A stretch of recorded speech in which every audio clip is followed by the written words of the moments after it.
কি অবস্থা তোমার? হঠাৎ এমন কথা? কি হয়েছে তোমার? আরে তেমন কিছু না, বাসা দিয়ে নাকি ছেলে দেখছে। তো কি হয়েছে? ছেলের নাকি সরকারি চাকরি আছে। থাকতে পারি, জানি না। ও আচ্ছা, তুমি এত কিছু কিভাবে জানলে? তোমার কাজিন বলছে। ও আচ্ছা, এইসব খবর ও ভালো রাখে। তোমার পরিবার তো মনে হয় রাজি। কি করবে এখন?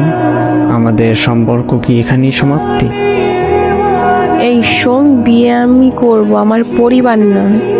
আর তোর এত কিছু কে ভাবতে বলছে? তোর সামনে পরীক্ষা, তুই পড়াশোনায় মনোযোগ দে। আমি তোর ছিলাম, তোর আছি, তোরই থাকবো। তুই পরীক্ষাটা দে আগে, তারপর হাত ধরে নতুন জীবন শুরু করব। সত্যি তো? হ্যাঁ।